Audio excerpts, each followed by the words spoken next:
آئے آپ نے وہ واقعہ نہیں سنا؟ مدینہ شریف میں ایک بڑھیا عورت رہا کرتی تھی، کم عقل عورت رہا کرتی تھی، جس کا ذہنی توازن ٹھیک نہیں تھا۔ وہ جس راستے سے جاتی تھی لوگ وہ راستہ چھوڑ دیتے تھے، کوئی بھی اس سے بات کرنا گوارا نہیں کرتا تھا۔ یہ بڑھیا بے تکی باتیں کیا کرتی تھی، اس کا ذہنی توازن ٹھیک نہیں تھا۔ جس راستے سے جاتی ہے لوگ وہ راستہ چھوڑ دیتے ہیں۔ یہ بڑھیا آ رہی ہے ایسے ہی بے تکی باتیں سنائے گی، ہمارا ٹائم ضائع کرے گی۔ میرے کریم نبی صلی اللہ علیہ وسلم مسجد میں بیٹھے ہوئے ہیں، یہی بڑھیا عورت جس کا ذہنی توازن ٹھیک نہیں ہے، کم عقل عورت ہے جسے ہم اپنی زبان میں پاگل سمجھتے ہیں، یہی پاگل عورت مسجد نبوی کے دروازے پر آئی۔ اس نے میرے کریم نبی کو اشارہ کیا، میرے پاس آؤ، میں نے تمہیں کچھ بتانا ہے۔ میرے کریم نبی نے حضرت عمر کو نہیں کہا عمر جاؤ اس بڑھیا کی بات سنو، ہرگز نہیں۔ میرے کریم نبی نے حضرت سیدنا ابوبکر صدیق رضی اللہ تعالیٰ عنہ کو، حضرت عثمان غنی کو، حضرت علی کو یہ نہیں کہا جاؤ بڑھیا کی سنو کیا کہتی، نہیں نہیں۔ میرے کریم نبی خود اٹھے، میرے کریم نبی خود اٹھے، دروازے پر گئے، بڑھیا کو کہا بڑھیا کیا کہنا چاہتی؟ بڑھیا نے کہا جی میں نے یہاں کچھ نہیں کہنا، یہ جو سامنے میدان پڑا ہوا ہے نا اس میدان پر میں نے جا کر کچھ کہنا، ساری باتیں بتانی اس میدان پہ جا کر۔ ہائے کڑکتی دھوپ ہے تتی ریت ہے، میرے کریم نبی گئے اس میدان کے اندر۔ وہ بڑھیا کملی عورت پاگل عورت میرے کریم نبی کو ایسے ہی گھماتی رہی،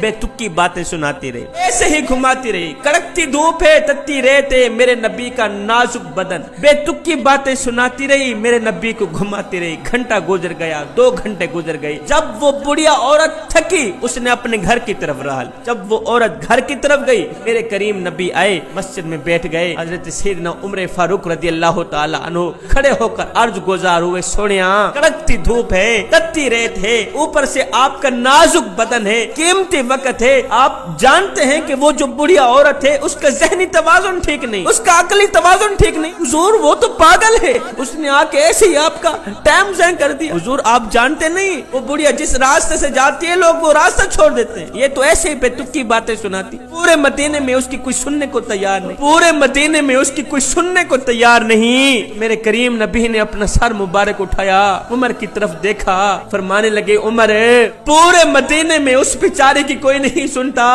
اگر میں بھی اس بیچاری کی نہیں سنوں گا تو کون سنیں گا؟ عمر جا اس بڑھیا کو کہہ دے، بڑھیا میرے نبی فرما رہا ہے جب دکھ زیادہ ہو جائیں، جب غم زیادہ ہو جائیں، جب سینے پہ غموں کا بوجھ زیادہ ہو جائے تو یہ بوجھ ہلکا کرنے کے لیے کسی اور کے دروازے پہ نہ جانا، میں محمد کی چوکھٹ پہ آ جانا، تو سناتی جائے گی محمد سنتا جائے گا۔